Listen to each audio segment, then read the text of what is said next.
Šiandien vykstame į Šiluvą. Tai miškų apsuptas Raseinių krašto miestelis, tapęs viena svarbiausių piligrimystės vietų Lietuvoje. Čia istorija siekia 1608 metus, o pasakojimas apie švenčiausiosios mergelės Marijos apsireiškimą iki šiol kasmet suburia tūkstančius piligrimų. Šiluva išties yra išskirtinė mūsų šalies šventovė ir tai vienas svarbiausių maldininkų traukos centrų Lietuvoje.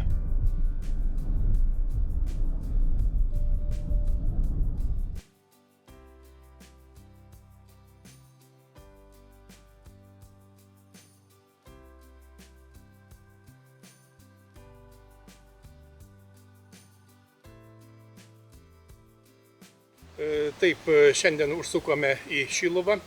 Gana simboliška, šiandien yra sekmadienis, Liepos 12 diena ir iš tikrųjų įdomus urbanistinis senas miestelis.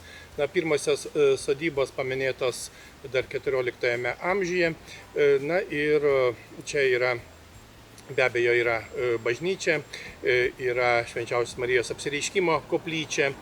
Beje, ši vieta, Marijos apsireiškimo vieta, yra viena iš 14 vietų Europoje, kurios katalikų bažnyčios pripažįstamos oficialiai. Be abejo, yra mokykla, gimnazija, yra daug kitų įdomių vietų. Miestelis nėra didelis, tačiau iš tikrųjų istorinis, įdomus, visomis prasmėmis. Tikėjimo prasme tai yra piligrimų vieta. Beje, kiekvienų metų rugsėjo pradžioje čia vyksta taip pat vadinamieji garsieji Šiluvos atlaidai, į kuriuos suplūsta daug žmonių tiek iš Lietuvos, tiek iš kitų šalių. Ir kas kartą atvykus čia į Šiluvą galima atrasti, pajausti, pamatyti naujų prasmingų dalykų. Pasivaikščiosime, aplankysime, ir be abejo, kaip visuomet, šį bei tą papasakosime apie Šiluvą.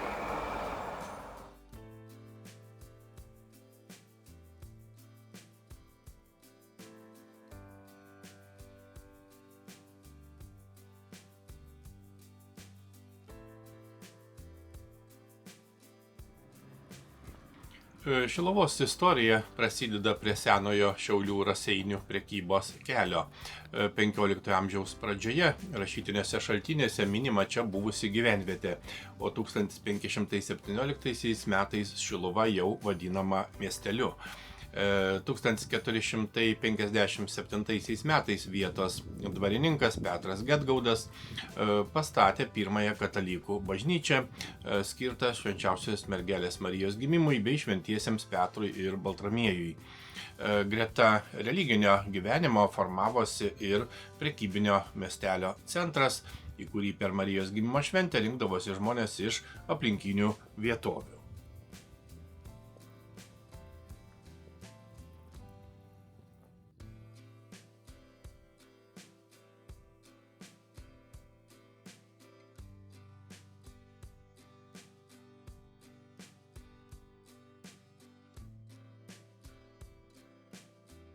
Šiluvos keturkampė turgaus aikštė susiformavo 18 amžiuje miesteliui plečiantis ir ilgą laiką buvo prekybos bei kasdienio bendruomenės gyvenimo centras. 2012 metais rekonstruota išlaikant istorinę aikštės formą. Šiluva stūkso Žemaitijos aukštumos pietų šlaite maždaug 19 km į šiaurę nuo Raseinių ir 8 km į pietus nuo Tytuvėnų. Teritorija yra nedidelė, kiek daugiau nei 2 kvadratiniai kilometrai.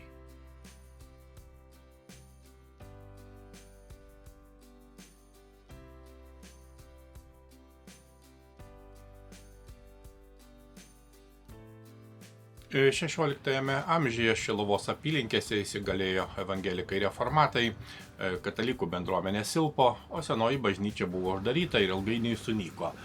Apie 1569 metus paskutinis jos klebonas Jonas Golubka bažnyčios dokumentus ir vertybės sudėjo į skrynę bei paslėpė netoli buvusios šventovės. Šiluvoje buvo įsteigta evangelikų reformatų bažnyčia ir mokykla, kuri veikė iki 18 amžiaus pabaigos. Miestelis tapo vieta, kurioje susikirto skirtingos religinės tradicijos ir vyko tam tikra kova dėl žemės, nuosavybės bei bendruomenės tapatybės. Vis tiek Šiluva mažas istorinis katalikiškas miestelis Raseinių rajone, garsėjantis Marijos apsireiškimu ir piligrimystės tradicija. Jis yra reikšminga religinė, kultūrinė ir kraštovaizdinė vieta Žemaitijoje.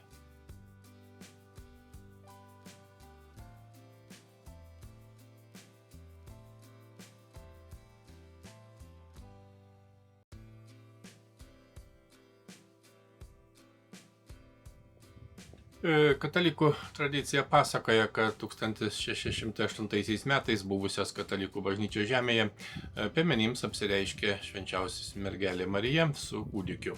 Seniausias žinomas šio įvykio aprašymas buvo užrašytas 17 amžiaus viduryje.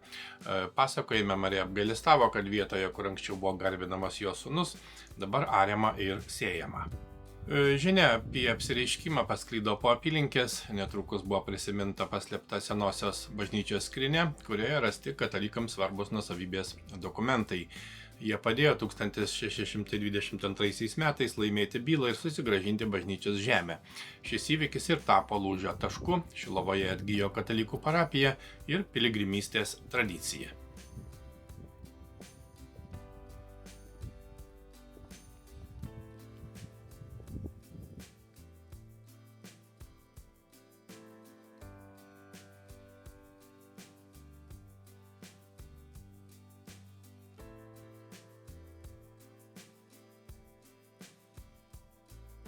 Šiluvos miestelio centre stovinti švenčiausios mergelės Marijos gimimo bazilika yra svarbiausia miestelio šventovė ir vienas ryškiausių vėlyvojo baroko sakralinės architektūros paminklų Lietuvoje. Dabartinis pastatas yra jau ketvirtoji Šiluvos katalikų bažnyčia, tačiau pirmoji čia pastatyta iš mūro. Pirmoji katalikų bažnyčia Šiluvoje buvo pastatyta 15 amžiuje. 18 amžiaus viduryje medinė bažnyčia jau buvo per maža gausėjantiems piligrimams.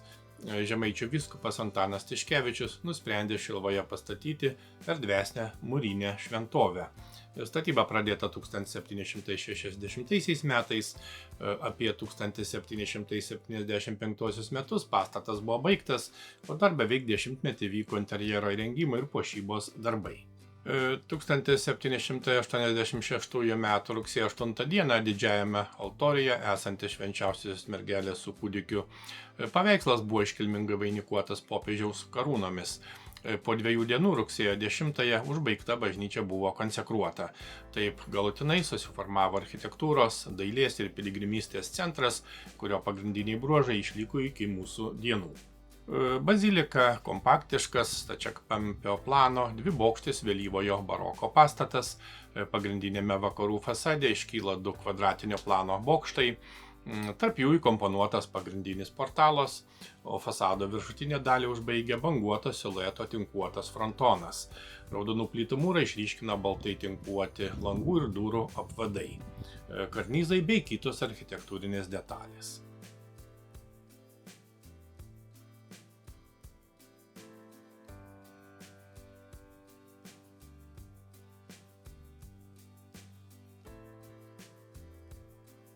Šiluvos piligrimų aikštė jungia 2 svarbiausius miestelio sakralinius objektus. Tai yra švenčiausios mergelės Marijos gimimo bazilika ir apsireiškimo koplyčia. Ši plati erdvė buvo galutinai suformuota rengiantis 2008 metais minėtam švenčiausios mergelės Marijos apsireiškimo 400 metų jubiliejui. Į vieną visumą sujungus anksčiau atskirtas teritorijas atsirado aiški procesijų ir piligrimų judėjimo kryptis nuo apsireiškimo vietos koplyčioje iki bazilikoje saugomo malonėmis garsėjančio Marijos su kūdikiu paveikslo. Aikštė pritaikyta didžiosiams šilinių pamaldoms, procesijoms ir renginiams, į kuriuos susirenka tūkstančiai žmonių. Kartu ji tapo pagrindinė Šiluvos urbanistinė ašimi, nes iš vieno jos galo matoma balta apsireiškimo koplyčia, o iš kito raudonų plytų barokinė bazilika.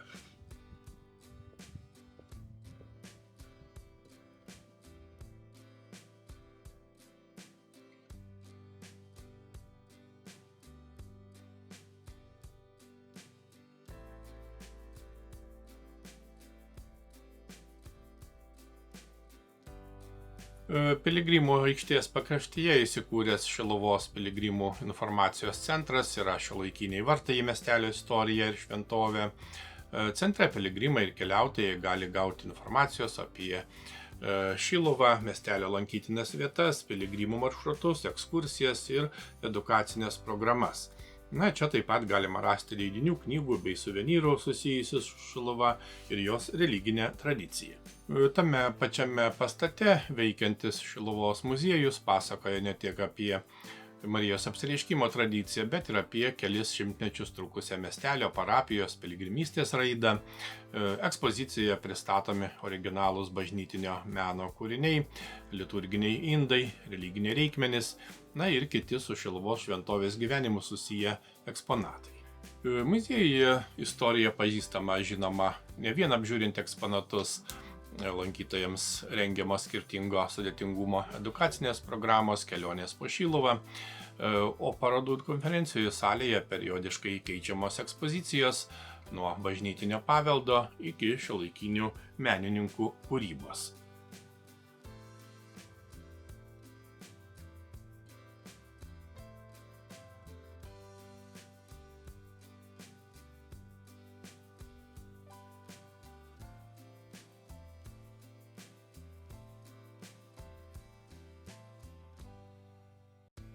Aikštėje stovi bronzinis paminklas popiežiui šventajam Jonui Pauliui II 1993 m. rugsėjo 7 d. aplankiusiam Šiluvą. Paminklas atidengtas 2008 metais, minint popiežiaus vizito 15-asias metines ir Marijos apsireiškimo 400 metų jubiliejų. Maždaug 3,5 metro aukščio skulptūrą sukūrė lenkų menininkas, Krokuvos dailės akademijos profesorius Česlavas Dzvigajus. Popiežius pavaizduotas ne statiškai stovintis, bet žengiantis nuo apsireiškimo koplyčios bazilikos link. Beveik su aikštės danga susiliejantis paminklas sudaro įspūdį, kad Jonas Paulius II eina kartu su piligrimais.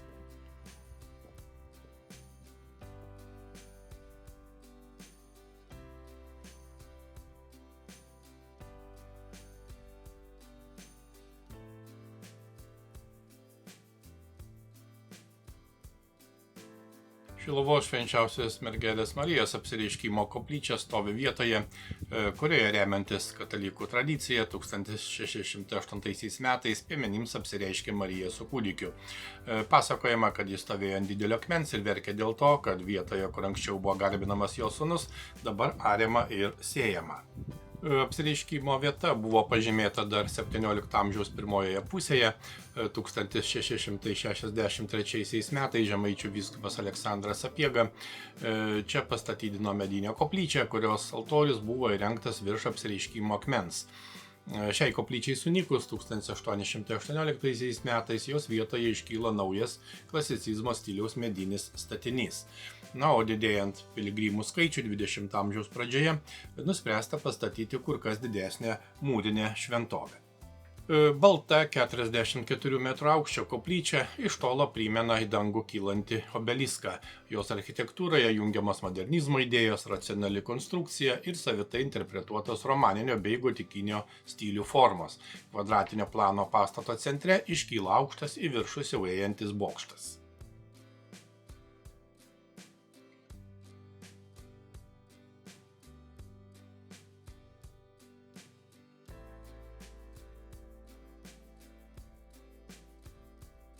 Svarbiausia koplyčios vieta yra jos centre įrengtas altorius. Į altoriaus pamatus įmontuotas akmuo, ant kurio, pasak tradicijos, stovėjo apsireiškusi Marija. Virš altoriaus iškyla švenčiausios mergelės Marijos su kūdikiu skulptūra. Šviesos koplytėlė yra įrengta apsireiškimo koplyčios užnugaryje, akmenų mūro atraminėje sienoje, skiriančioje šventovės teritoriją nuo senųjų Šiluvos kapinių. Šioje 20-ojo amžiaus pirmoje pusėje suformuotoje sienoje taip pat yra įrengtos laidojimo kriptos. Koplytėlė buvo sumanyta kaip nedidelė nuolat piligrimams prieinama vieta, kur galima trumpam atsitraukti nuo didžiųjų šventovės erdvių ir pabūti asmeninėje maldoje. Koplytėlės architektūra santūri ir minimalistinė, jos fasadas beveik susilieja su akmeninė siena. Čia piligrimai uždega žvakes, prašydami sveikatos ir išgydymo, dėkodami už patirtas malonės, ar tiesiog išreikšdami pasitikėjimą Jėzumi arba melsdamiesi už mirusiuosius. Žvakės liepsna tampa matoma žmogaus maldos ir vilties ženklu, todėl ši nedidelė erdvė ir vadinama tiesiog šviesos koplytėlė.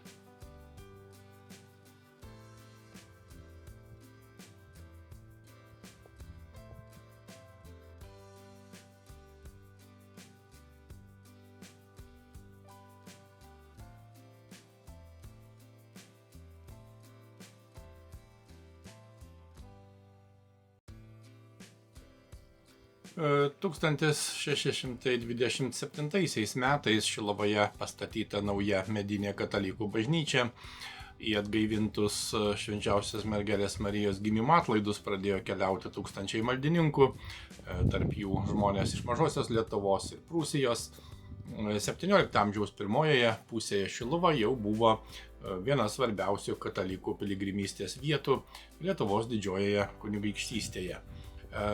Tuo metu išgarsėjo ir švenčiausios mergelės Marijos su kūdikiu paveikslas, nutapytas 17 amžiaus 3 ar 4 dešimtmetyje.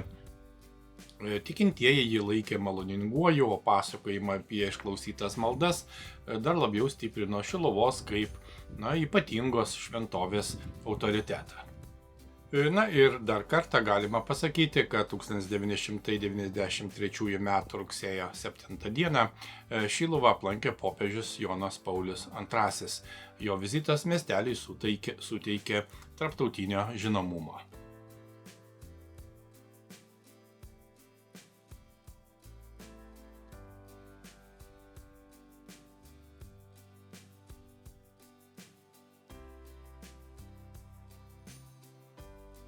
Šiluvos švietimo istorija siekia 16 amžiaus pabaigą. 1592 metais miestelėje buvo įsteigta evangelikų reformatų mokykla, o 1602 metais ji jau minima istorinėse šaltinėse. Švietimas tuo metu buvo glaudžiai susijęs su reformacija ir skirtingų religinių bendruomenių pastangomis stiprinti savo įtaką. 17 amžiaus pradžioje katalikams susigrąžinus bažnyčios žemes, Šiluvoje pradėjo veikti katalikiška mokykla. O vėlesniais amžiais miestelėje su pertraukomis veikė parapinė mokykla, kurioje vaikai mokėsi skaityti, rašyti, skaičiuoti ir žinoma religijos pagrindų. Po 1863 m. sukilimo cariniai valdžiai vykdant rusinimo politiką, parapinė mokykla buvo uždrausta, jos vietoje pradėjo veikti rusiška valdinė mokykla. Tačiau vietos bendruomenė ir toliau stengėsi išlaikyti lietuvių kalbą, katalikišką tradiciją ir tautinę tapatybę. 20 amžiaus pradžioje Šiluvos švietimu rūpinosi klebonas Marcijonas Jurgaitis. Jo pastangomis miestelėje veikia atskiros privačios mokyklos berniukams ir mergaitėms. 1919 metais įkurta 6 skyrių pradžios mokykla, vėliau išaugusi į progimnaziją. Po antrojo pasaulinio karo mokykla buvo pertvarkyta į gimnaziją, o 1949 metais išleido pirmąją abiturientų laidą. 1952 pastatytas naujas mūrinis mokyklos pastatas, o 1976 išplėstas erdviu priestatu. 2014 metais mokyklai suteiktas gimnazijos statusas, ir šiandien Raseinių rajono Šiluvos gimnazija tęsia daugiau kaip 400 mečius siekiančią miestelio švietimo tradiciją. Ir tai yra ne tik ugdymo įstaiga, bet ir svarbus vietos bendruomenės centras, padedantis jaunajai kartai pažinti savo krašto istoriją, kultūrą ir paveldą. Ir kaip matome, mokykla turi puikią infrastruktūrą, yra tikrai įdomioje istorinėje vietoje, ir pačios mokyklos aplinka išties puikiai sutvarkyta.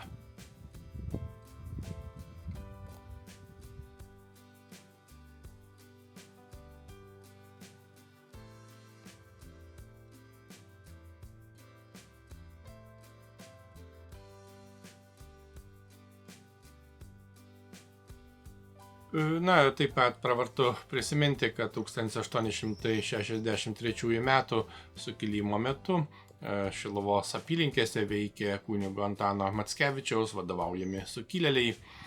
Taigi miestelio istorijoje religinis gyvenimas nuolat persipynė su Lietuvos politiniais ir visuomeniniais sukrėtimais.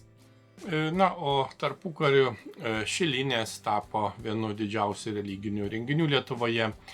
Piligrimai į Šiluvą vykdavo pėsčiomis ir procesijomis. Na, o nuo 1932 metų čia buvo rengiami eucharistiniai kongresai.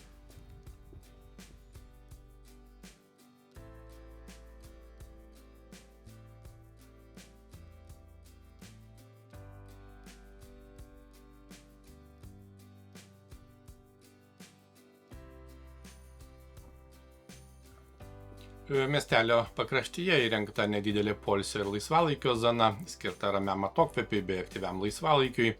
Čia įrengti lauko sporto treniruokliai, pavėsinės, poilsio vietos, todėl erdvė tinka tiek vietos gyventojams, tiek Šiluvos svečiams.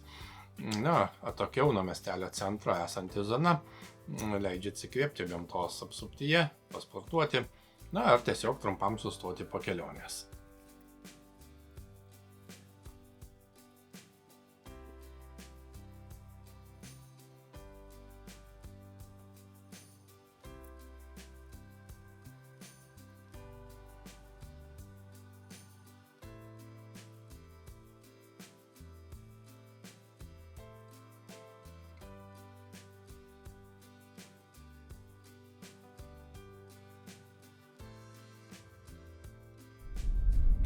Na, antrojo pasaulinio karo metais ir pokariu Šiluvos apylinkėse veikė pasipriešinimo dalyviai. 1944-53 metais šiame krašte kovojo Kęstučio apygardos partizanai. Sovietmečiu miestelis buvo paverstas kolchozo centrinė gyvenvietė, o valdžia siekė apriboti jo religinę reikšmę. Maldininkams buvo trukdoma pasiekti Šiluvą, tikrinami vairuotojai, užtveriami keliai, persekiojami procesijų ir atlaidų organizatoriai. Tačiau piligrimystė nenutrūko. Kelionės į Šiluvą tapo tyliu pasipriešinimo sovietiniai ateizacijos politikai ir viešų tikėjimo bei laisvės siekio liudijimu. Kaip jau minėjome, 1976 metais Šiluvos bažnyčiai buvo suteiktas Mažosios bazilikos titulas. Atkūrus Lietuvos nepriklausomybę, Šiluva iš naujo tapo atviru nacionaliniu piligrimystės centru.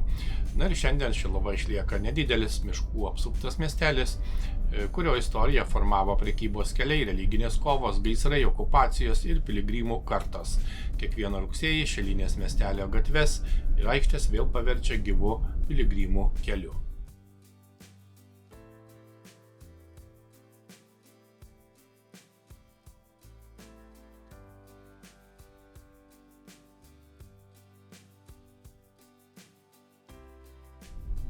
Na, kaip jau nekartą minėjome, Šiluva nedidelis, tačiau išskirtinės urbanistinės struktūros miestelis. Jo planas yra spindulinis, pagrindinės gatvės skleidžiasi nuo centrinės dalies ir sueina ties istorinę keturkampę turgaus aikštę. Toks planas susiformavo miesteliui augant prie senojo Raseinių Šiaulių prekybos kelio. Šiandien istorinė Šiluvos centro struktūra saugoma kaip vertinga kultūros paveldo vietovė. Na, miestelio architektūrinį vaizdą pirmiausia formuoja dvi skirtingų epochų šventovės, apie kurias jau minėjome, būtent 18 amžiaus vėlyvojo baroko Švenčiausios Mergelės Marijos gimimo bazilika tikrai išsiskiria raudonų plytų fasadu ir dviem bokštais. Na, o kitame piligrimų aikštės gale kyla balta, į viršų smailėjanti Antano Vivulskio suprojektuota apsireiškimo koplyčia, kurioje susilieja modernizmo, gotikos bei tradicinių lietuviškų varpinių bruožai. Taigi galima sakyti, kad Šiluvoje greta egzistuoja baroko paveldas, 20-ojo amžiaus pradžios modernioji architektūra, na ir žinoma šiuolaikinės viešosios erdvės.